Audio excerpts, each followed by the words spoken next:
Workshop topics: fitting small lathe tools in my Warco WM180 lathe and learning how to operate the new Canon X400 camera, which is quite different to the Sony AX53.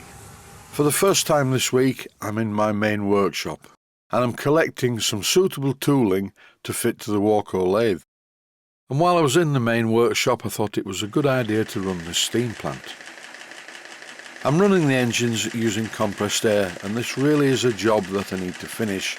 All that's left to do is to wire the lights. Here it is in slow motion, and you can hear that it does need a bit of oil, so I'm not going to run it for very long. This is a really high quality plant featuring a Stuart 1010V and a Stuart S50. The S50 turns a dynamo to power the lights. This steam plant, using mainly Stuart Models components, has a large condenser on the left and a water tank on the right. The condenser is a preheater or economizer condenser where the exhaust steam heats up the incoming boiler feed water, which means that when you refill the boiler using the hand pump there isn't quite as much of a pressure drop. Today's clips have been filmed with my new Canon X400 camera. I haven't got to grips with it yet. I'm not happy with the focus. I do not want a film-type artistic focus, I just need a faithful representation of what I'm actually looking at any given time. The peaking function on this camera, where the parts that are in focus glow yellow, or whatever colour you select, is not the same as on the AX53. The focus peaking on that stays in colour all the time. These clips have been recorded with the AX53, obviously I can't film this camera with the camera itself. And the images are nice and sharp and crisp. The rest of the clips in this video are filmed using the X400. Here's a lathe tool I'm going to use. The problem is the screw is missing, but it's a simple solution. Remove the screw from one of the other tools that I never use, like a left-handed tool. You can see the very clear, sharp focus on this, but to be honest, it has been helped along by a function in the editor, which by the way is Final Cut Pro, and the function I'm using is the sharpen function in the blur section. I'll come back to this. I want to fit the parting tool first, and here it is going into the special holder of this incredibly cheap tool holder system that I thought was going to be absolutely dreadful, but it really isn't. It does have one or two shortcomings, mainly the knurled brass part. It's difficult to hold it solid while you tighten the lock nut. Parting tools on small lathes are a problem, so I really don't know how good this is going to be, but I will show you later on in the video. I removed the fixing screw from the lathe tool that I never use and fitted it to this one. And here I'm fitting the tool into the tool holder. This complete set of small lathe tools, including the ones in the boxes, are going to be kept in this second workshop. With the exception of the Myford up in the main workshop, all the other cutting tools I have are quite big and industrial, well, by a model engineer's standards. The first thing I need to do is make sure that all of the tools are on centre height, and the easiest way to do this is to point the tool tip at a centre in the tailstock. It's not really that scientific, you're actually doing it by eye, and often, once you set the tool height, it does need a bit of a tweak. In this magnified image, you can see that it's fairly close, but I don't think it's close enough, so there's only one thing for it: do a bit of turning to check whether it's on the centre. Although this particular piece of turning is no good because there is a depression caused by a previous drilling of this piece of metal. So when the tool gets to the centre of the work, I cannot see whether it's on centre height. Here I'm trying a longitudinal cut, and it's very close to centre height because the finish is excellent.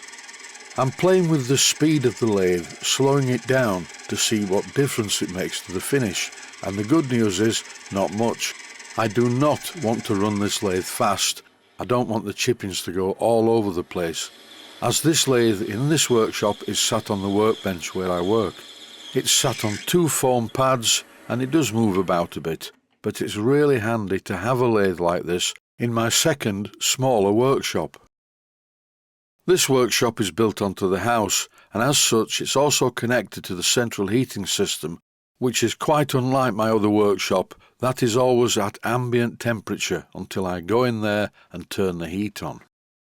I'm quite pleased with the finish on this piece of brass, particularly considering the slow speed, so I think the speed and feeds are okay. Here I'm using a brush that normally belongs to my beard trimmer to clean away all the chippings from around the tool and the holder. After fitting the parting tool, it's time to set this to centre height in exactly the same way, using a centre in the tailstock.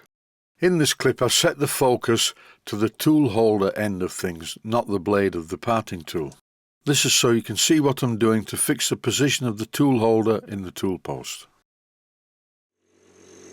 I haven't ground any top rake on this tool at all, it's just as it came out of the box, and it parts off beautifully. Okay, I do admit it may be different if I was parting off a piece of stainless steel without using any coolant, or cutting oil or similar.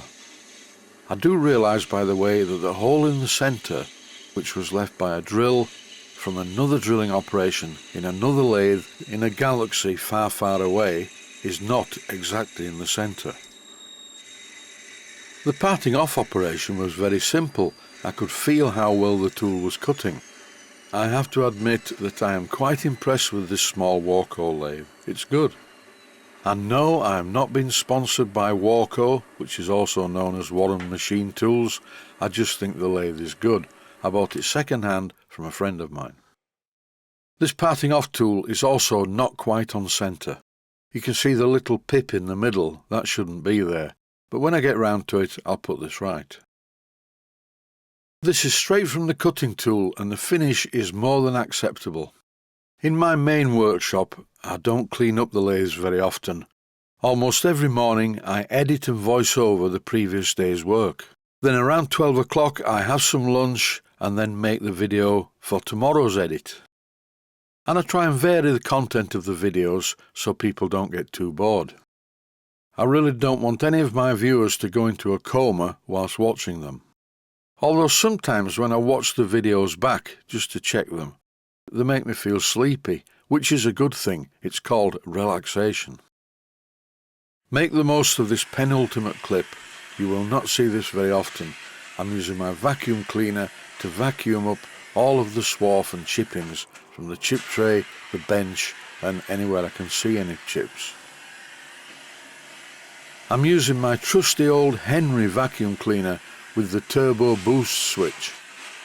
I've put some deodorizers in the Henry vacuum cleaner, so as I vacuum up it makes the workshop smell quite pleasant.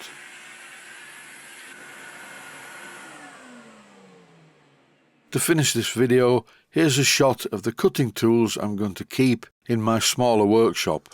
Stay safe, stay healthy, thanks for watching, and I hope you found it useful. Please take the time to visit my Mainsteam Models website and click on the section of the website that says Video Playlists. And by doing that, you can find other videos that you may like to watch. And by using the playlists, you can actually watch the videos back to back.